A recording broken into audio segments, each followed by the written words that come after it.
Hello guys, అసలు దేవుడికి జ్వరం రావడం ఏంటి? జగన్నాథుడి ఆలయంలో నిజంగానే శ్రీకృష్ణుడి గుండె ఉందా, లేదా అది ఒక ఎలక్ట్రానిక్ డివైజా? ఇప్పటి వరకు మనం పూరి జగన్నాథ ఆలయం గురించి విన్న కథల్లో సగం అబద్ధాలే ఉన్నాయి. సో అసలు నిజాలేంటి, వాటికి ప్రూఫ్స్ ఏంటి? సో చాలా మిస్టరీస్ కి ఈ వీడియోలో చెక్ పెట్టబోతున్నాం విత్ ప్రూఫ్స్. సో గైస్, అస్సలు మిస్ అవ్వకుండా పూర్తిగా చూడండి వీడియోని. తెలియని విషయాలు ఎన్నో తెలుసుకుంటారు. So let's start the video. Rathayatra. So first మనం మిస్టరీస్ తెలుసుకునే ముందు ఈ రథయాత్ర గురించి తెలుసుకోవాలి. పూరిలో ఈ రథయాత్రని దేశంలోనే అతిపెద్ద ఫెస్టివల్ గా జరుపుకుంటారు. ఇది జరుగుతున్నప్పుడు ముందు స్నానయాత్ర ఉంటుంది. అంటే పూరి జగన్నాథుడిని గర్భాలయం నుండి బయటకు తీసుకొస్తారు. లైక్ పరమాత్మని, సుభద్రాదేవిని, బలభద్రుడిని, ఇంకా సుదర్శనుడిని. సో వీళ్ళని బయటకు తీసుకువచ్చి 108 కలశాలతో స్నానం చేపిస్తారు, అది కూడా చల్లనీటితో. సో ఇప్పుడు ఈ ముగ్గురికి చల్లనీళ్ళతో స్నానం అంటే అభిషేకం అయిన తర్వాత వీళ్ళకి జ్వరం వస్తుంది. అంటే 108 కలశాలతో స్నానం చేశారు కదా. సో మనకు కూడా ఎలాగైతే జ్వరం వస్తుందో అలాగే ఈ భగవంతుడికి కూడా జ్వరం వస్తుంది. అంటే జగన్నాథుడికి, సుభద్రాదేవికి, బలభద్రుడికి, సో వీళ్ళ ముగ్గురికి జ్వరం వస్తుంది అనుకోవచ్చు. అక్కడ ఉన్న ఈ విగ్రహాలు కదా, సో వాటికి ఎలా జ్వరం వస్తుంది అని. కాకపోతే అక్కడ ఉండే నమ్మకం ఏంటంటే పూరిలో ఉన్న జగన్నాథుడు, సుభద్రాదేవి, బలభద్రుడు, సో వీళ్ళంతా స్వయం రూపాలని. సో దీని గురించి ఇంకా ముందు మాట్లాడబోతున్నాం. చాలా ఇంట్రెస్టింగ్ ఫ్యాక్ట్స్ అనేవి తెలుసుకుంటారు. సో ఇలాగా వాళ్ళకి జ్వరం వచ్చిన తర్వాత వాళ్ళకు ఉండే అలంకరణ మొత్తం తీసేసి వాళ్ళకి ఒక బట్ట చుట్టేసి అంటే ఒక రకంగా రెడీ చేసి గుడిలోనే ఒక మూలకి పడుకోబెడతారనమాట. అప్పటి నుండి 15 days వరకు నో దర్శనం, అసలు ఎటువంటి కార్యక్రమాలు జరగవు అక్కడ. అండ్ అలాగే ఇక్కడ ఇంకొక తెలియని ఇంట్రెస్టింగ్ ఫ్యాక్ట్ ఏంటంటే ఆ ముగ్గురు దేవుళ్ళకి జ్వరం వచ్చిన తర్వాత వాళ్ళకి ప్రసాదాలు పెట్టరు, మెడిసిన్స్ కింద పెడతారు. అంటే చేదుగా ఉండేది ఒక పదార్థాలు పెడతారు. ఆ తర్వాత 15 days తర్వాత బయటకు వస్తారు. అంటే అప్పుడు స్వామికి మొత్తం జ్వరం నయమైపోతుంది అని చెప్తారు. అప్పుడు మొదలవుతుంది అసలైన రథయాత్ర. అసలు మనం చెప్పలేం, మాటల్లో చెప్పలేం, అంత జనం ఉంటారు అక్కడ. లైక్ ఎలా ఉంటారంటే ఒక లుంచోడానికి కూడా ప్లేస్ ఉండదు అక్కడ. అండ్ చాలా ఎండగా ఉంటుంది అక్కడ. వాళ్ళు ఏం చేస్తారంటే ట్యాంక్లను తీసుకొచ్చి వాటర్ చల్లుతారు ప్రజల మీద.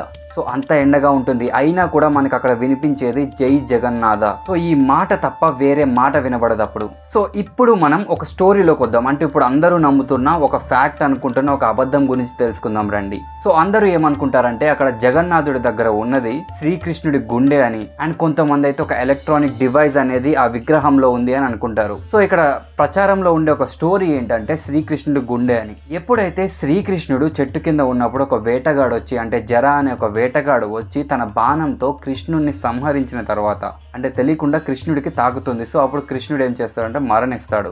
ఆ తర్వాత ఈ జర అనే వేటగాడు కృష్ణుడికి అంత్యక్రియలు అంటే లైక్ కాల్ చేస్తున్నప్పుడు మొత్తం కాలిపోయి శ్రీకృష్ణుడి గుండె ఒక్కటే బ్రైట్ గా వెలుగుతూ ఉంటుంది. సో దీన్ని చూసి ఆ జర అనే వేటగాడు అమ్ముదామని ట్రై చేస్తే ఎక్కడా కొనుక్కోరు. సో అందుకని ఒక పెట్టెలో అంటే ఒక బాక్స్ లో పెట్టేసి తర్వాత దాన్ని సముద్రంలోకి వదిలేస్తాడు. ఆ తర్వాత అది ఒక రాజుకి దొరికి ఆ రాజు ఏమో విగ్రహాలను చేపించి ఆ విగ్రహాల్లో ఈ గుండె ప్రతిష్ఠించారని చెప్పేసి ఒక స్టోరీ అనేది ఉంది. అండ్ ఇంకొంతమంది ఏమంటారంటే అర్జునుడు చేపించారని కూడా అంటారు. కాకపోతే ఈ స్టోరీ ముమ్మాటికి రాంగ్ గైస్. ఎందుకంటే మనకి భాగవతంలో 11వ స్కందంలో 118వ గద్యంలో ఉంటుంది. ఏంటంటే అది ఈ జర అనే వేటగాడు కృష్ణుడి మీదకి అంటే తెలియకుండా బాణం వేసిన తర్వాత తన తప్పుని తెలుసుకొని తను వైకుంఠానికి వెళ్ళిపోతాడని, అంటే తను కూడా అక్కడే చనిపోతాడు అని ఉంది. ఆ తర్వాత అర్జునుడు వచ్చి కృష్ణుడికి లైక్ మిగిలిన కార్యక్రమాలన్నీ చేస్తాడు అని ఉంది. సో అందుకనే ఈ స్టోరీ అనేది రాంగ్. ఎందుకంటే మనం మహాభారతం నుంచే తీసుకున్నాం, వ్యాస మహాభారతం నుండి. అండ్ ఇంకొకటి కొంతమంది ఏమో అర్జునుడు లైక్ దీన్ని చేశాడంటారు. కాకపోతే మీకున్న ఇంకొక ఫ్యాక్ట్ ఏంటంటే ఈ పూరి జగన్నాథ ఆలయం అనేది మనకి కృతయుగం నుండే ఉంది.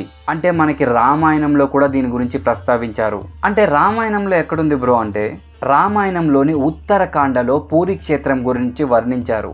అలాగే ద్వాపర యుగంలో కూడా దీని గురించి ఉంది. అంటే భాగవతంలో 12వ స్కందంలో దీని గురించి వివరించారు. సో ఈ వీటి ప్రూఫ్స్ కింద మనం తీసుకుంటే అంటే మనకు ఇప్పుడు భాగవతం అవనియండి, రామాయణం అవనియండి, సో ఇవన్నీ ఎప్పుడో జరిగినవి అండ్ ఇవన్నీ రియల్గా జరిగినవి కాబట్టి ఇవి మనం ప్రూఫ్స్ కింద తీసుకుంటే ఇప్పుడు ప్రచారంలో ఉన్న ఈ కథలన్నీ రాంగ్ గైస్. అండ్ అలాగే కృష్ణుడి గుండె కాదు, అదొక ఎలక్ట్రానిక్ డివైస్, దాన్ని ఎవరు ముట్టుకోలేరు, అందుకే లైక్ బట్ట కట్టుకొని తీస్తారు. సో ఇదంతా ఇది కూడా ఒక స్టోరీ ఉంది. సో అది ఒకవేళ మనకి ఎలక్ట్రానిక్ డివైజే అయితే రథయాత్రలో మనకి దేవుళ్ళని బయటకు తీసుకువచ్చి 108 కలశాలతో స్నానం చేపిస్తారు. సో వుడ్ అనేది అంటే లైక్ ఆ విగ్రహాలు వుడ్తోనే తయారు చేశారు, అందుకని అది బ్యాడ్ కండక్టర్ ఆఫ్ ఎలక్ట్రిసిటీ కాబట్టి షాక్ తగలదు. కాకపోతే ఇక్కడ స్నానం చేయించినప్పుడు అంత వాటర్ ఉంటే షాక్ ఎందుకు తగలకుండా ఉంటుంది? సో అందుకని ఇది కూడా రాంగ్. ఇవన్నీ రాంగ్ స్టేట్మెంట్స్, అలాగే ప్రచారంలో ఉన్న అబద్ధాలు. మరి అసలు కథ ఏంటి? ఇప్పుడు పూర్తి స్టోరీ తెలుసుకునే ముందు ఈ రథయాత్ర గురించి అండ్ అలాగే కొన్ని ఇంకా మిస్టీరియస్ ఫ్యాక్ట్స్ అనేవి తెలుసుకుందాం. మనకి ఈ రథయాత్రలో టోటల్గా 3 రథాలు ఉంటాయి. ఒకటి జగన్నాథుడికి, ఇంకొకటి సుభద్రాదేవికి, మూడోది బలభద్రుడికి.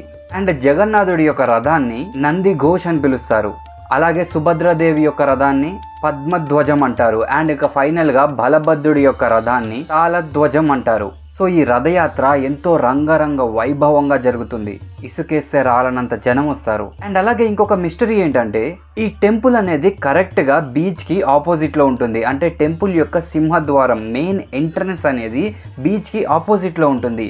అయినా కానీ ఒక్కసారి మనం టెంపుల్లోకి అడుగు పెడితే మనకు అసలు ఎటువంటి సౌండ్ అనేది వినిపించదు, అంటే బీచ్ సౌండ్ అనేది అస్సలు వినిపించదు. ఇది ఇప్పటికీ ఒక మిస్టరీగానే మిగిలిపోయింది. అండ్ ఇంకొక ఫ్యాక్ట్ ఏంటంటే ఈ గుడి పైనుండి ఒక కైట్ కూడా ఎగరదు, అంటే ఒక బర్డ్ అవనివ్వండి, ఒక ఏరోప్లేన్ అవనివ్వండి, ఈవెన్ ఒక కైట్ కూడా ఈ పైన నుండి ఎగరదనమాట. అండ్ నెక్స్ట్ వచ్చేసి 20 feet జెండా, మనకి ట్రయాంగులర్ షేప్లో ఉండే జెండాని ఎవ్రీ డే అనమాట, ఎవ్రీ డే పైనకి ఎక్కి దాన్ని చేంజ్ చేస్తూ ఉంటారు. సో ఇది అక్కడ ఒక రిచువల్. ఇది ఎప్పుడైతే ఆగిపోతాదో ఆ నెక్స్ట్ డే నుండి 18 years వరకు టెంపుల్ అనేది క్లోజ్ చేసి ఉంచాలి. సో ఇది ఎప్పుడైనా ఆగితే ఇంక అలా చేయాల్సిందే. అండ్ ఇంకొక అద్భుతమైన విషయం ఏంటంటే ఎవ్రీ డే మనకి 2 million పైగా అక్కడ భక్తులు వస్తారు గుడికి. కానీ ప్రసాదం అనేది అందరికీ సరిపోతుంది, ఒక్కరికి కూడా మిగలదు, ఒక్క బైట్ కూడా మనకి ప్రసాదం అనేది మిగలదు అక్కడ. అండ్ ఈ ప్రసాదాన్ని ఎలా తయారు చేస్తారంటే మనకి 7 కుండలు అనమాట, మట్టి కుండలు ఒకదానిపైన ఒకటి అలా పెట్టుకుంటూ వెళ్తారు, కింద మనకి కట్టెలతోటి మంట వెలిగిస్తారు. సో ఇక్కడ ఒక మిస్టరీ, అంటే మనకి తెలియకుండా ఒక ఫ్యాక్ట్ ఉంటుంది ఇక్కడ. సో అదేంటంటే ఫస్ట్గా ఏం కుక్ అవ్వాలి, మనకి కిందది కుక్ అవ్వాలి కదా, తర్వాత పైదానికి వెళ్ళాలి.